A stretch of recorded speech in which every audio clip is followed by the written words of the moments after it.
Assalamualaikum warahmatullahi wabarakatuh.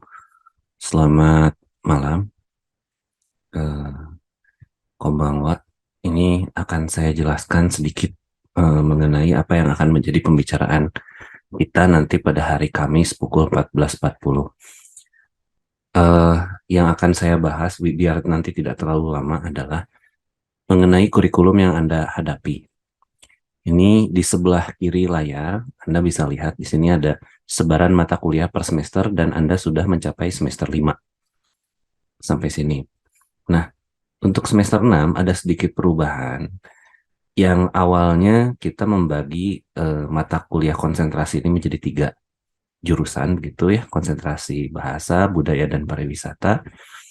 Ini karena satu dan lain hal dan berbagai pertimbangan juga untuk konsentrasi pariwisata ini tidak dibuka untuk sekarang.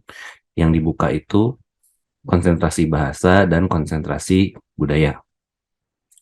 Nah, nanti bagi teman-teman yang meneliti pariwisata, itu akan masuk ke konsentrasi budaya. Jumlah kelas konsentrasi bahasa lebih banyak. Jadi, 2 kelas konsentrasi bahasa dan 1 kelas konsentrasi budaya. Karena teman-teman semua jumlahnya kira-kira 65 orang, kemungkinan maksimal 1 kelasnya adalah 22 sampai 25. Rencananya seperti itu. Ya, jadi mudah-mudahan sesuai dengan peminatan Anda, banyak yang milih bahasa daripada budaya. Kenapa demikian? Karena eh, struktur kepakaran dosen prodi kita itu rata-rata kepakarannya ada di bidang linguistik, sehingga konsentrasi linguistik bisa lebih banyak gitu. Untuk budaya itu hanya Asep Sensei dan saya saja mungkin yang eh, meneliti tentang budaya. Gitu. Nah, sisanya itu semua linguistik. Nah, untuk pariwisata sendiri eh, ada satu hal yang tidak dipunyai oleh prodi Jepang, yaitu expert pariwisata eh, dan bahasa Jepang begitu, sehingga mata kuliah ini tidak bisa diajarkan. Ada calonnya, namun karena satu dan lain hal tidak bisa diberdayakan dan pada akhirnya jadi tidak ada kualifikasi untuk mengajar 2 mata kuliah ini. Seperti itulah kira-kira. Jadi ya dengan eh, sangat menyesal itu untuk Kang Kocusin, kita tidak akan buka untuk semester depan. Ya, jadi untuk membagi konsentrasinya nanti akan saya sebarkan berupa Google Form, ya. Akan ditentukan waktu pengisiannya dan siapa cepat dia dapat sistemnya. Jadi eh, itu adalah pertimbangan pertama gitu ya. Kalau misalnya sudah penuh kuotanya di budaya misalnya, maka akan dilempar ke kelas bahasa misalnya, atau sebaliknya. Kalau bahasa terlalu penuh, dipindah ke kelas budaya. Seperti itu. Nanti akan dilihat ya dengan kondisi yang ada gitu. Lalu ada 2 mata kuliah spesial di semester 6, itu PKL dan PLP. Nanti untuk PKL akan ada pengarahan lebih lanjut, PLP juga akan ada pengarahan lebih lanjut. 2 mata kuliah ini tidak ada kuliah seperti biasa begitu, hanya beberapa pertemuan dan kebanyakan mungkin nantinya akan ke praktik. Praktik artinya tidak kuliah seperti biasa, seperti itu ya. Nah, lalu untuk menjelang semester 7 karena kelas pariwisatanya juga hilang, maka eh, seminar untuk konsentrasi pariwisata juga tidak ada. Jadi bahasa lanjut ke Genggo Zeminaru, budaya lanjut ke Bungka Zeminaru, seperti itu. Untuk semester 7 dan 8 itu ada beberapa hal yang harus disampaikan. Pertama adalah mata kuliah pilihan. Ya, ada 3 mata kuliah pilihan yang Anda bisa pilih. Business KA Taisaku ini adalah mata kuliah yang membahas mengenai bagaimana budaya bisnis di perusahaan Jepang. Ya. Lalu yang kedua, course design bagi Anda yang punya minat untuk menjadi instruktur bahasa di sebuah lembaga pelatihan mungkin ya. Ini bisa dipakai ilmunya. Dan JLPT Taisaku bagi teman-teman yang JLPT-nya belum cukup. Jadi nanti akan ada menjelang akhir semester 6 akan ada tes JLPT yang wajib diikuti ya dari STBA, kesetaraan N3.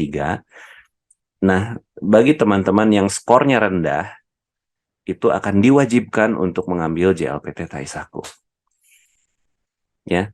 Nah, teman-teman yang aman itu bisa mengambil di antara dua ini atau bisa mengambil mata kuliah lain di prodi yang lain. Tapi karena ada kuota, jadi harus didata dulu berapa banyak kira-kira yang ingin mengambil mata kuliah di prodi lain. Anda bisa cek di prodi Inggris, Prancis, dan Jerman, kira-kira mata kuliah apa yang bisa Anda pilih. Ya, itu antara memilih di luar itu atau memilih yang business KE atau course design. Itu terserah Anda. Lalu akan ada kuliah kerja nyata juga di semester 7. Jadi semester 6 dan 7 itu Anda capek banget pasti ya. Tambah seminar. Ya, seminar itu menghasilkan proposal skripsi. Ya. Jadi proposal skripsi kalau udah selesai di semester 7, Anda nggak ada masalah dari semester 1 sampai 7, lulus semua. Semester 8 bisa sambil kuliah, bisa ngerjain skripsi. Kalau masih ada yang harus diulang, berarti nggak bisa di semester 8 skripsinya. Seperti itu.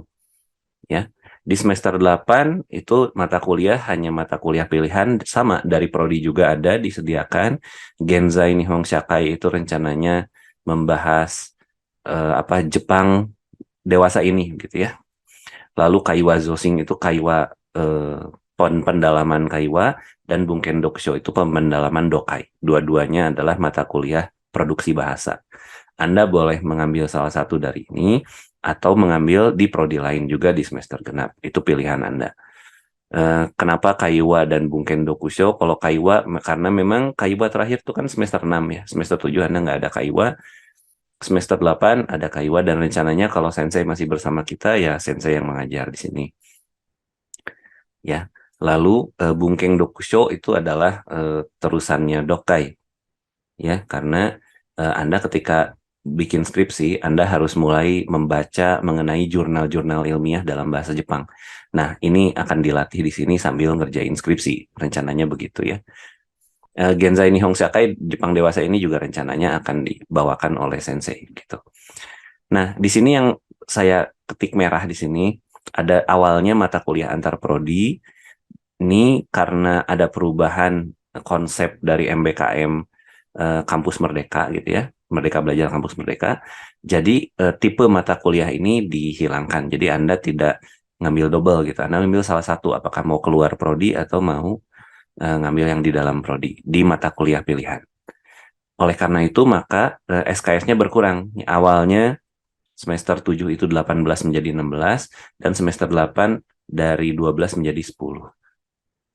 Seperti itu kalau melihat dari sebaran. Ini kalau melihat dari kode mata kuliah yang lebih detail nih ada di sebelah kanan. Nanti filenya akan saya bagikan pada Anda. Ini total SKS-nya jadi 147. Ya, ini hal yang akan saya bahas besok. Silahkan Anda pahami dan baca dulu.